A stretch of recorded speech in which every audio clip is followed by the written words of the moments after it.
राज्यसभा चुनाव में हार के बाद एक्शन की तैयारी में समाजवादी पार्टी। बागी विधायकों को नोटिस जारी करेगी समाजवादी पार्टी।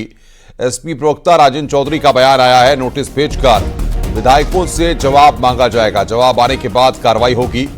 चौधरी ने यह बात कही है, कार्रवाई पर अखिलेश फैसला लेंगे।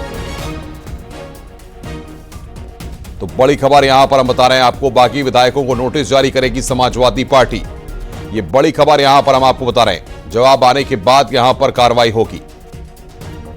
समाजवादी पार्टी के प्रवक्ता राजेंद्र चौधरी का यह बयान आया, नोटिस भेजकर विधायकों से जवाब मांगा जाएगा। जवाब आने के बाद यहां पर कार्रवाई होगी। और बातचीत करने के लिए संदीप हमारे संवाददाता हमारे साथ जुड़ रहे हैं। संदीप, क्या लगता है जिस तरीके से समाजवादी पार्टी के विधायकों ने क्रॉस वोटिंग की है, अब कार्रवाई तो निश्चित तौर पर होगी और इसके संकेत भी शुरू हो चुके हैं।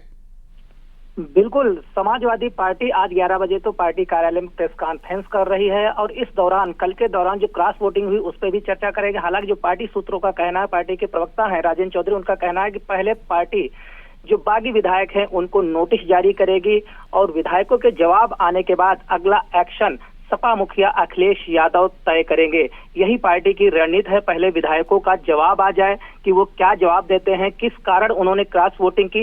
इसके बाद विधिक जो है सलाह ली जाएगी, फिर पार्टी अगला अपना कदम उठाएगी। हालांकि लोकसभा चुनाव नजदीक है, इसलिए पार्टी जल्दबाजी में कोई कड़ा एक्शन नहीं लेना चाहती, इसलिए सोच समझकर विचार कर एक्शन लिया जाएगा ताकि ग्राउंड लेवल पर कार्यकर्ताओं और जनता के बीच कोई गलत मैसेज ना जाए कि पार्टी के अंदर फूट है या पार्टी कमजोर है। इस वजह से पार्टी बेहद सोच समझकर अगला कदम उठाएगी, क्योंकि विधायकों की संख्या ज्यादा है और लोकसभा चुनाव नजदीक है। ऐसे में पार्टी पूरा सोच समझकर ही अगला कदम उठाने का निर्णय करेगी। बिल्कुल संदीप, बहुत बहुत शुक्रिया आपका हमारे साथ जुड़ने के लिए और तमाम अपडेट्स देने के लिए।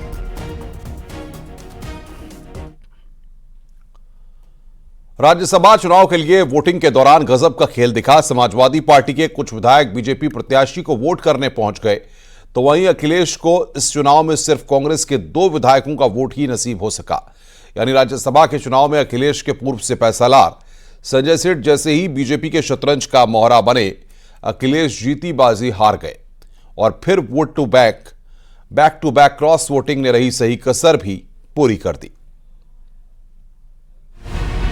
राज्यसभा के चुनाव में भारतीय जनता पार्टी ने सब कुछ किया है वोट लेने के लिए। विधानमंडल दल के मुख्य सचेतक पद से हमने इस्तीफा दे दिया और जारी भी कर दिया। प्रदेश का जो विकास हो रहा है उससे होकर के बहुत सारे जनप्रतिनिधि भाजपा के साथ जुड़ रहे हैं। राज्यसभा चुनाव के नंबर गेम ने अखिलेश का ऐसा गेम बिगाड़ा कि अपने भी अब बेगाने हो गए। योगी की नीति और रणनीति से ऐसे चक्रव्यूह की रचना हुई जिसमें अखिलेश के किए कराए पर पानी फिर गया और 8वें प्रत्याशी के रूप में जो दांव संजय सेठ पर लगा उससे अखिलेश यादव भारी तनाव में आ गए। तभी एक एक कर अखिलेश के करीबी मुंह मोड़ते गए और समाजवादियों की बेचैनी बढ़ती गई। उत्तर प्रदेश के राज्यसभा चुनाव में संजय सेठ के रूप में जैसे ही भारतीय जनता पार्टी ने 8वां प्रत्याशी उतारा, उत्तर प्रदेश का राज्यसभा चुनाव और ज्यादा इंटरेस्टिंग हो गया। संजय सेठ समाजवादी पार्टी के राष्ट्रीय अध्यक्ष अखिलेश यादव के बेहद खास रहे हैं, साथ ही समाजवादी पार्टी के कोषाध्यक्ष भी रहे हैं। संजय सेठ ने बहुत ही चतुराई से चुनाव को लड़ा और समाजवादी पार्टी के कई सारे लोगों से क्रॉस वोट करवाया। राज्यसभा के चुनाव में अखिलेश के पूर्व सिपह सालार संजय सेठ जैसे ही बीजेपी के शतरंज का मोहरा बने, अखिलेश जीती बाजी वहीं हार गए और फिर back to back cross voting ने रही सही कसर भी पूरी कर दी। राकेश प्रताप सिंह बागी हो गए, अभय सिंह भी बीजेपी प्रत्याशी को वोट देने चले गए। मनोज पांडे ने भी क्रॉस वोटिंग की। राकेश पांडे, विनोद चतुर्वेदी और पूजा पाल के भी वोट बीजेपी प्रत्याशी को गए। ये वो चेहरे हैं जिन पर अखिलेश यादव आंख बंद कर भरोसा करते थे, लेकिन उन्हें कहाँ पता था कि ये वही लोग हैं जो उनकी विचारधारा से इत्तेफाक नहीं रखते थे और जब मौका मिला तो उन्होंने सारा गेम ही पलट दिया। विधानमंडल दल के मुख्य सचेतक पद से हमने इस्तीफा दे दिया और जारी भी कर दिया। विधानमंडल दल के मुख्य सचेतक पद से हमने इस्तीफा दे दिया और जारी भी कर दिया। ये आपको कैसे पता कि भारतीय जनता पार्टी के प्रार्थना आज पे वोट किया है? वोट पे अपना विचार होता है, अपने विचारों पे वोट किया है। देखिए, कोई हित नहीं होती इसमें। जिसको मुझे जो कैंडिडेट अच्छा लगा उसको मैंने वोट किया इसमें। कैंडिडेट अच्छा लगा सर? अब ये वोट बताया थोड़ा जाता है, वहाँ ये गाइडलाइन में है, नियमावली में है कि ना तो वोट दिखाया जाता है ना वोट बताया जाता है। लेकिन नहीं, केवल एजेंट के अलावा, व्यक्तिगत एजेंट के अलावा दूसरे किसी को वोट नहीं दिखाया जा सकता ना बताया जा सकता है। आप सुबह से देखे होंगे सारे विधायक इसी तरह लाइन में लगे थे, यहाँ दल देख के लाइन नहीं लगती है। अखिलेश यादव अब चौतरफा घिर चुके हैं, न वो बागी विधायकों को संभाल पा रहे हैं और न ही उनके पास कोई एजेंडा है जिससे एक बार फिर समाजवादियों को एकजुट किया जा सके। ऐसे में अब कुछ बचा है तो वो है बयानबाजी और एक्शन की चेतावनी।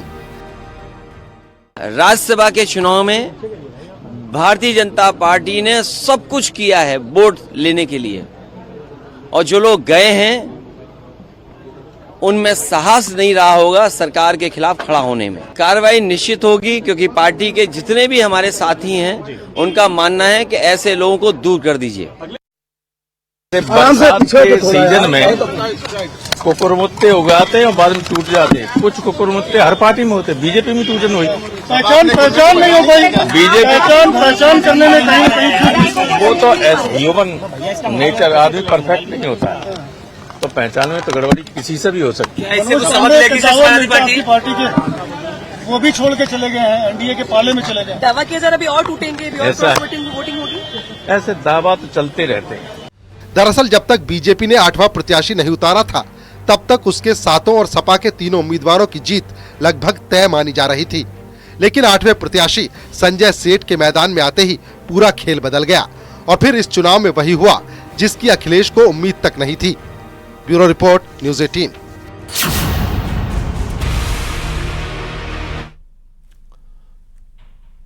राज्यसभा चुनाव में भारतीय जनता पार्टी ने सीएम योगी की रणनीति से उत्तर प्रदेश में बड़ी जीत दर्ज की है। पार्टी ने 8 उम्मीदवार उतारे थे और सभी को जीत मिली है। समाजवादी पार्टी के 3 कैंडिडेट थे, लेकिन एक हार गए। राज्यसभा चुनाव में इस शानदार जीत के बाद बीजेपी खेमे में जश्न का माहौल है। वहीं नवनिर्वाचित राज्यसभा सांसदों को सीएम योगी ने ट्वीट कर बधाई दी। सीएम योगी ने लिखा कि उत्तर प्रदेश से राज्यसभा के द्विवार्षिक चुनाव में विजयी होने वाले बीजेपी के सभी सम्मानित प्रत्याशियों को हार्दिक बधाई। पूर्ण विश्वास है कि पीएम मोदी जी के नेतृत्व में आप सभी अंत्योदय के प्रण और विकसित भारत के संकल्प की सिद्धि में सहायक होंगे। आप सभी के उज्जवल कार्यकाल के लिए मंगल कामनाएं।